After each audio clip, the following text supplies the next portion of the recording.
There is a guy online right now holding a fan of debit cards like a poker hand, telling you he made $11,000 last year without selling anything, without shipping anything, without a single customer. He just opened bank accounts. That's it. Open an account, get paid $500, close it, do it again. Free money, he says. And the strange part is, he's not entirely lying. The money is real. The bonuses are real. People do this.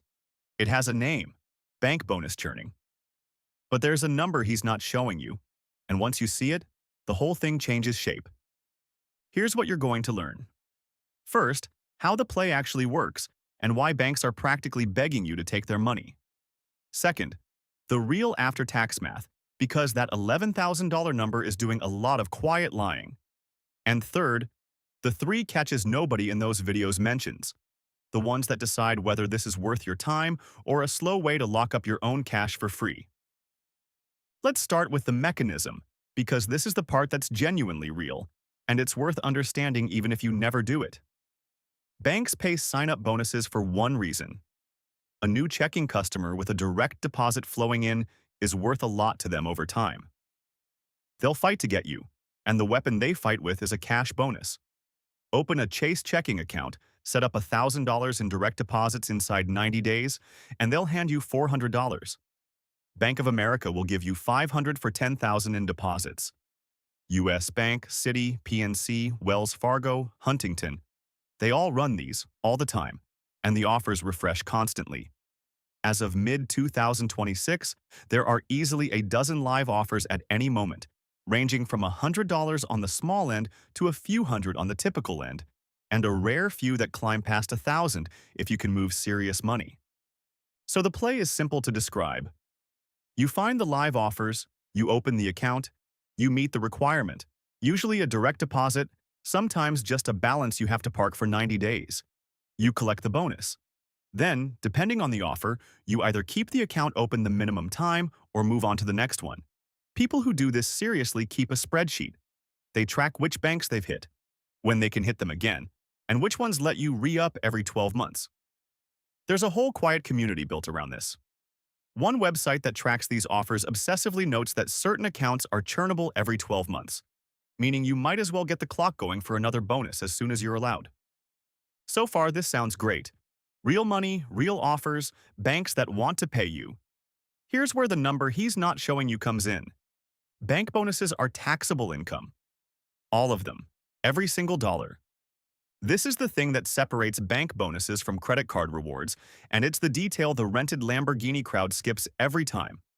When you earn cash back or points on a credit card, the IRS treats that as a rebate, a discount on your own spending, and it's not taxable. But a bank bonus is not a rebate. You didn't spend anything to earn it. So the IRS treats it as interest income, or miscellaneous income, and it gets taxed at your ordinary rate. The bank knows this. That's why, sometime in early February, you'll get a form, a 1099, reporting every dollar of bonus you collected to the government. There's no minimum threshold. There's no exemption. There's no special low rate.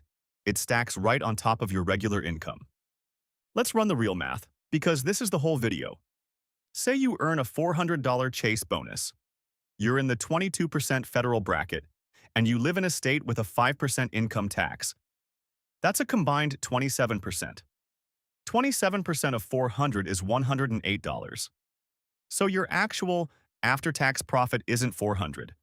It's $292. Now scale it up the way the hustle guys do. Say you stack 5 banks in a year, Chase for 400, Citi for 325, BMO for 600, SoFi for 400, Bank of America for 500. That's $2,225 in bonuses. Sounds like real money. Apply that same 27% tax rate, and you owe about $601 to the government. Your actual take-home is $1,624. Now, that's not nothing. Let me be fair to the play here. $1,600 after tax for what amounts to a few hours of account setup is a genuinely good hourly rate on paper. If a $400 bonus takes you 30 minutes of work, that's effectively over $500 an hour before tax. The math, in isolation, looks fantastic. That's why the play exists. That's why people do it. But here's the honest detour. The part where I tell you where that hourly number is hiding something. That $500 an hour assumes the only cost is your time. It isn't. The real cost is your locked capital, and this is the first of the three catches. To earn most of these bonuses, you don't just open an account. You have to fund it and keep it funded. Bank of America wanted $10,000 in direct deposits for that 500. Other offers want you to park $5,000, $10,000, sometimes $20,000, and keep it sitting in the account from day 31 through day 90. That money is frozen. You can't invest it, you can't spend it, it just sits there doing the bank's job for it. So the bonus isn't a return on your time. It's partly a return on your capital. And if you're locking up $10,000 for 90 days to earn 500, that's a 5% return over 3 months, which, annualized, isn't magic. It's good, but it's the kind of good a high-yield savings account quietly does on its own without the paperwork. The bonus only beats that if you have the cash to lock up in the first place.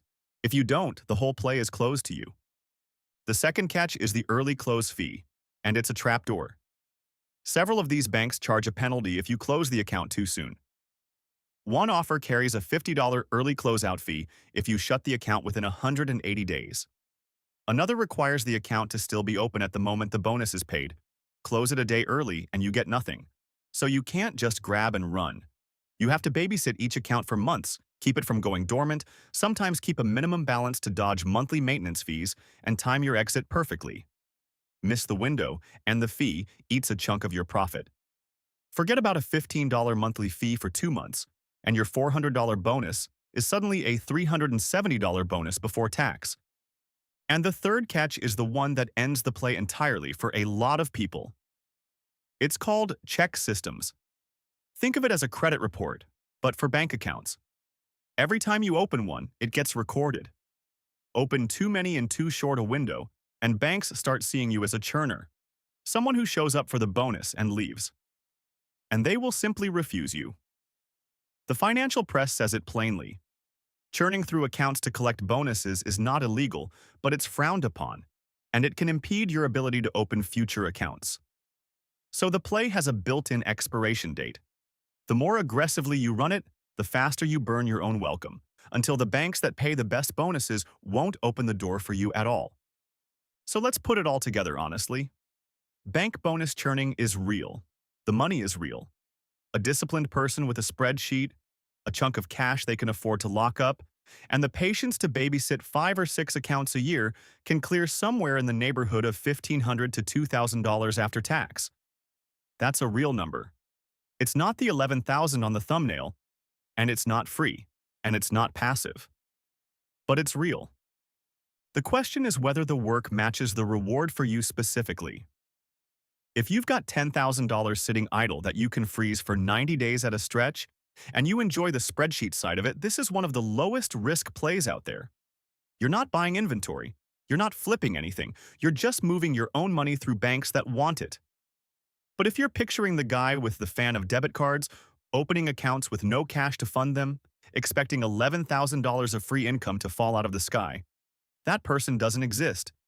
He's got capital you can't see, he's paying taxes he didn't mention, and his check systems file is filling up fast. That's the play. Now you know where the money actually is.